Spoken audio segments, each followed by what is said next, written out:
If you had to be transparent and rank all four of you on the Blue Collar Comedy Tour, what's the order? Me? I love that. I'm glad you did that. Usually people are like, oh, I won't count me. I'll do me last. But I fucking love that, bro. Me, number one. No, in all honesty, look, this is what made us, I think, pretty successful. We already know we're not getting rankings, boys. No jealousy. No jealousy whatsoever. If Ron got something that we didn't get, it was good. It was like the Eagles. Remember when they did that thing? It was good for the band. Yeah. It was good for, and it was good for the group. If Ron got something that I didn't get, hey man, that's awesome. Because that only helps us out, you know? So everything that happened to each individual person was good for us as a whole. And we never were jealous. We never got into that. And it really helped us out a lot. But if I had to label if you're sitting there watching all you guys. We were all here's the thing. It's hard because we're all three different. We all very styles. different. The thing that was cool about me when I came along, you know, they'd already done, I'm like the Ringo Starr, Blue Collar. I came along when they already did about 10 of them. And they were looking for a replacement. It was originally Jeff and his opening act and Bill and his opening act, but Bill's opening act, they just didn't think he was blue collar enough. Yeah. So I got the audition for that, which is a funny story, which I'll tell you too. But so you can't really, I was the one-liner guy. I was completely different. So that's why the thing with the stools was awesome with me in there, because everybody was storytellers. So you have to like go from one story to another and try and, you know, thread them together. Well, with me up there, you didn't need to thread them together because somebody finished a story and that would trigger 8 jokes. So I'd be like, boom, boom, boom, boom, boom, right? And everybody laughed. And then Ron would go, yeah, hey, you know what? Reminds me of it, you know, and it would lead him into one of his stories. Yeah. So it was perfect thread. I was the perfect little thread to interject and tie things together. We were all unique. We all had something different. If I had to pick who's the funniest, obviously, one of my all-time favorite comedians, and I'm not saying because he's my buddy, was Jeff.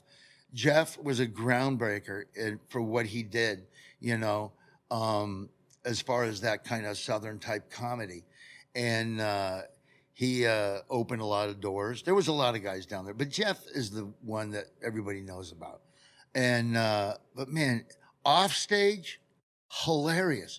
I tell him all the time, you're funnier off stage than you are on stage, and on stage you're hilarious. You might be a redneck, and games rednecks play. If you re-listen to those, they're two of literally the funniest CDs I've ever heard in my life. Like belly laugh, like I got to take a leak, belly laugh, right? And then the rest of us, I would put us all the same because I'm not going to put anybody in front of anybody else because I love all those guys. But he said the rest of us, there's 2 more. It's him and Bill and Ron. I would put all of us in the same category. I would say Jeff and then us 3. Rank it up. You could pick your favorite. Yeah. But when I got the gig, this is funny. When I got the gig, Ron, I only met Ron twice. I didn't know Bill at all. So when I went to audition, first show was in South Carolina, and I was already on the radio because I was pushing. He's from South Carolina. All right. I was pushing my wares on the radio. Yeah. The character, right? And so I was selling out shows. And everywhere I was doing the character, I was selling out shows. So I was in Columbia, South Carolina, the Punchline. They had Punchline, South Carolina. I was packing it out. So when I heard my audition night was going to be in South Carolina, I'm like, oh man, I'm going to freaking kill. Right? I can't wait. But Ron never came up to watch the opening act. He knew what he was like, and Ron would only come up. We're only doing 10 minutes. So Ron would just come up at the very last second, walk out on stage, and go back and, you know, back to drinking. Yeah. I want to go work. Yeah, always got that whiskey. Yeah, he's awesome. I love him to death. So, but they said he wanted to see me because he'd heard of what I was doing, but he'd never seen me. So he wanted to come watch because he's going up next. Yeah. And the guy that booked the show, he said, we knew that you were going to get hired after that first night because Ron would never watch anybody. He came up to watch you. 2 minutes in, you're like 20 jokes in. You're firing out these one-liners and the crowd's dying and flying. Getter guns are flying. Said Ron lit a cigarette and went, Ah, shit. He said, as soon as he did that, they go, we knew you were going to get hired. But he'll even say it kind of lit a fire under him to just like pick it up because he was just kind of going through the motions. He'll tell you that. And then I showed up and it was like boom, boom, boom. And it made everything better. It made everything step up the game. It was awesome. It was. Dude, that's fucking cool. Why is it, you say audition? Like, comedians had to audition to be a part of the Blue Collar Comedy Tour? Yeah, they wanted, like, I knew Jeff's like one of my best friends.